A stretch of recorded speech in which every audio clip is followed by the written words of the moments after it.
En esta ocasión le vamos a hablar sobre el páncreas. El páncreas es un órgano glandular que produce hormonas de secreción tanto exocrinas como endocrinas. Es un órgano retroperitoneal situado posterior inferior al estómago entre la concavidad del duodeno y el ilio esplénico. Tiene forma cónica con un proceso unciforme medial e inferior. Su longitud oscila entre 15 y 20 centímetros. Tiene una anchura de unos 3,8 centímetros y un grosor de 1,3 a 2,5 centímetros, con un peso aproximado de 70 gramos. La cabeza se localiza en la concavidad del duodeno o asa duodenal, formada por la segunda porción del duodeno. Ahora bien, las dos principales funciones del páncreas son la función exocrina, como ya la dije anteriormente, que es para la digestión, y la función endocrina, que es la encargada de la producción de hormonas. La función exocrina del páncreas es fundamental para el proceso de la digestión, como ya dije anteriormente. El páncreas también segrega enzimas como la amilasa y la lipasa. La función de las mismas es descomponer químicamente las grasas y proteínas ingeridas en pequeñas porciones que puedan ser absorbidas por el intestino.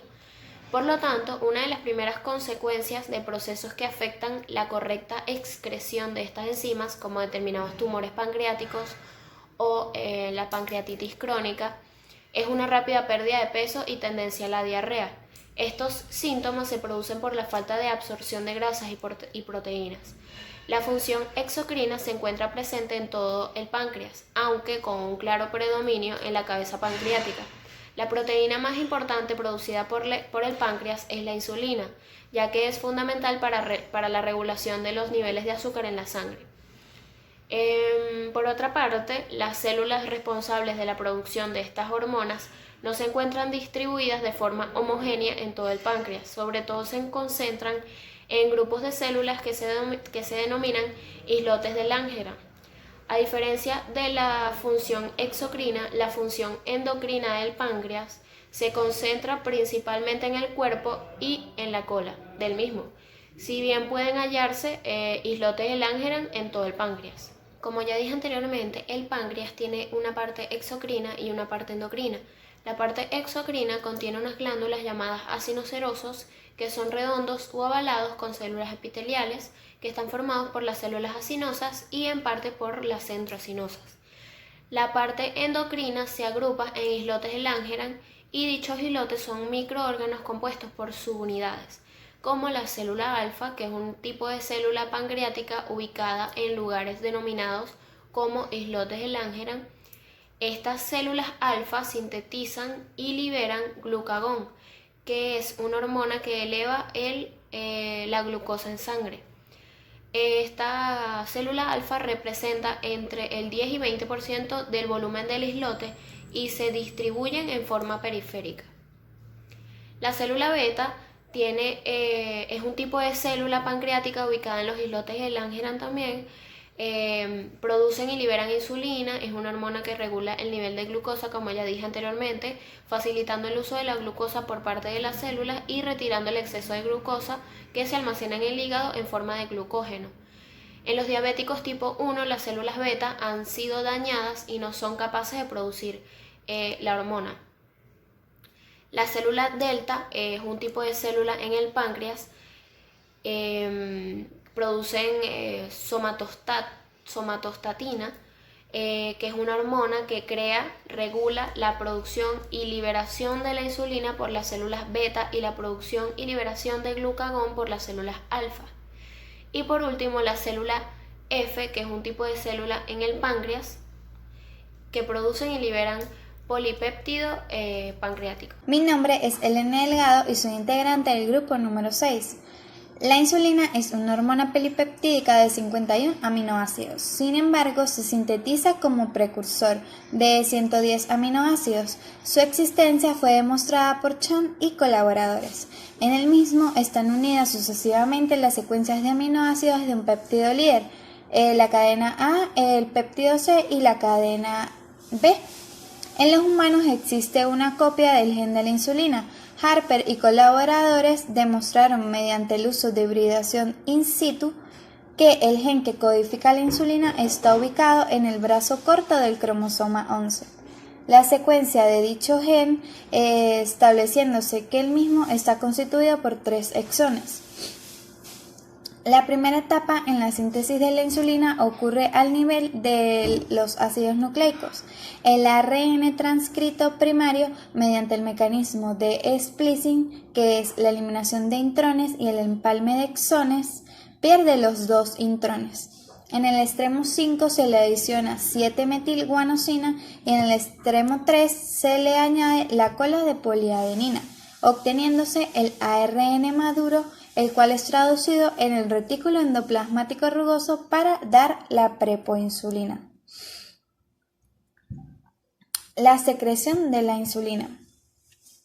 En los sujetos sanos, la liberación de la insulina está exactamente controlada para alcanzar las demandas metabólicas. Las células beta detectan los cambios en la glicemia y liberan la cantidad exacta de insulina.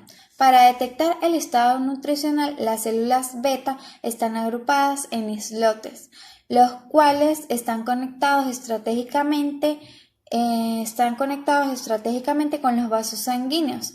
Los islotes forman una densa red con los vasos sanguíneos pequeños y reciben 10 veces más sangre que el tejido exocrino circundante. Buenas, mi nombre es Duberly Araujo y yo pertenezco al grupo número 6 y hoy les voy a hablar un poco sobre la insulina, lo que es su secreción, biosíntesis, mecanismo de acción y su señalización intracelular. Para comenzar, como ya sabemos, el páncreas está conformado por lo que son los islotes de Langerhans y ellos a su vez se van a dividir en células alfa, beta y delta.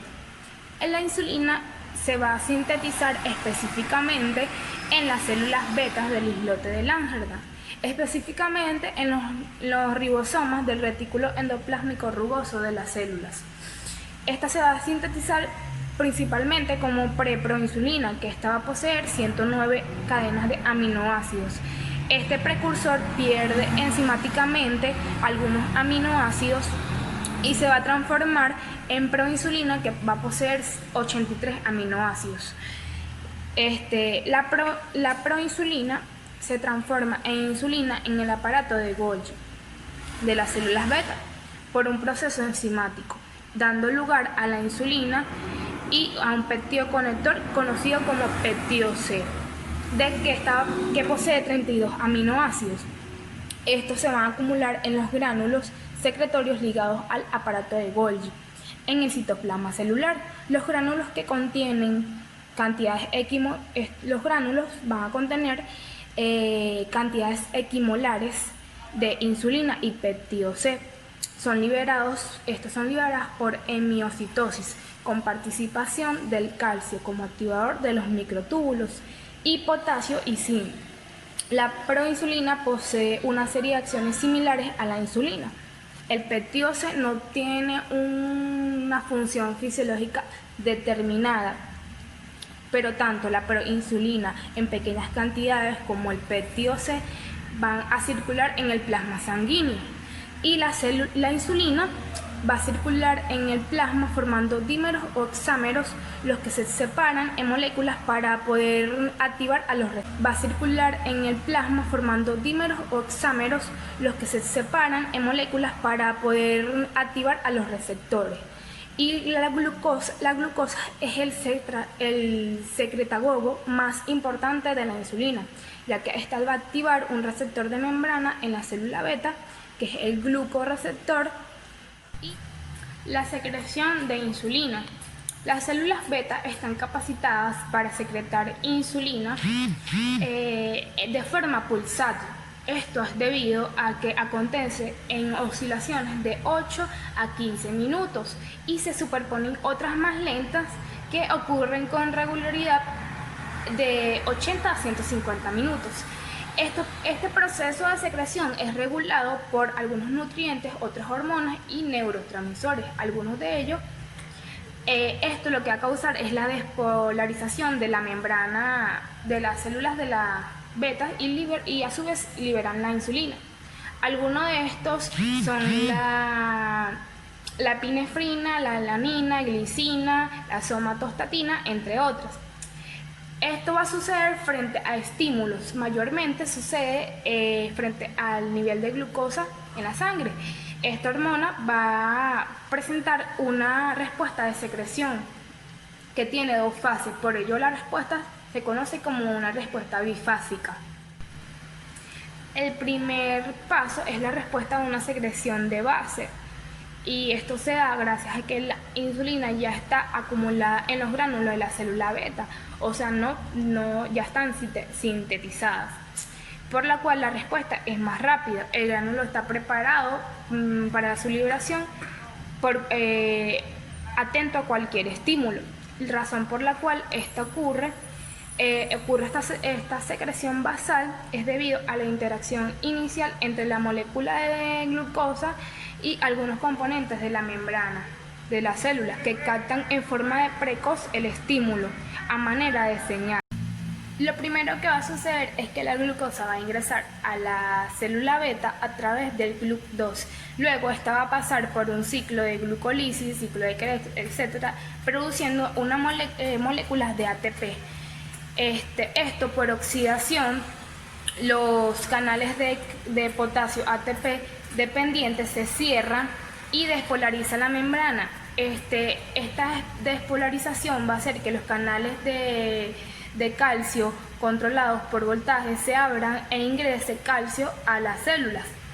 El calcio activa la fosfolipasa C que cliva el fosfolípido de membrana. Estos fosfolípidos se van a unir a proteínas receptoras de la membrana del retículo endoplásmico, lo que aumenta más la concentración de calcio intracelular, y el calcio va a permitir la liberación de insulina previamente sintetizada y almacenada en vesículas. Mecanismo de acción de la insulina. La insulina va a actuar sobre diversos órganos como son el tejido adiposo, el músculo, el hígado, el endotelio, entre otros. En el tejido adiposo va a aumentar lo que es la utilización de glucosa, la lipogénesis y la actividad de la lipasa lipoproteica, y obviamente va a disminuir o inhibir lo que es la lipoglisis. En el músculo va a aumentar la utilización de glucosa también, la síntesis de glucógeno y la síntesis proteica, y va a inhibir lo que es la proteólisis. En el hígado va a aumentar también lo que es la utilización de glucosa, la síntesis de glucógeno, la síntesis proteica, la depuración de lipoproteínas, y a su vez va a inhibir la proteólisis, la glucogénesis, la secreción de lipoproteínas. En el endotelio va a aumentar la vasodilatación y va a su vez a inhibir la agregación plaquetaria. Otros mecanismos de acción también es que va a aumentar el crecimiento, la retención de sodio, la excreción de ácido úrico, la activación del sistema nervioso simpático, entre otros. La cascada de señalización intracelular de la insulina. Las acciones de la insulina. La cascada de señalización intracelular de la insulina.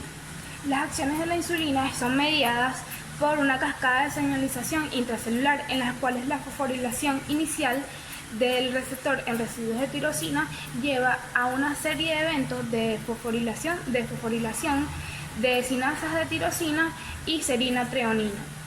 Estas sinasas son las responsables de transmitir la señal de la insulina para la regulación de eventos metabólicos dentro de la célula. Una vez que la insulina interacciona con su receptor y este es activado, se inicia el encendido de cascada de señalización intracelular, que van a depender de un sinnúmero de interacciones proteicas. Continuando con la exposición, el glucagón es una hormona de gran peso molecular encargada de disminuir la glicemia. Es una hormona polipéptica de 29 aminoácidos que actúa en el metabolismo del glucógeno. Tiene un peso molecular de 3.485 Dalton y esta célula es sintetizada por las células A del páncreas en los islotes del ángel. También sabemos que se sintetiza como preproglucagón, que es procesado a proglucagón, que finalmente se convierte en glucagón y otros péptidos. y se sabe que el cerebro, glándulas salivales e intestino sintetizan y segregan péptidos inmunológicamente relacionados con el glucagón.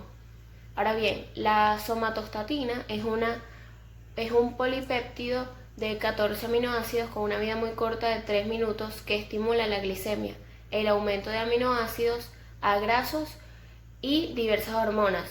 También tiene un inhibidor de insulina, de motilidad y secreción del sistema digestivo, y tiene forma de anillo que se unen con un puente de sulfuro formado entre dos residuos de cisteína producida en las células delta del páncreas, en los islotes del Langerhans, hipotálamo y zonas del sistema nervioso central.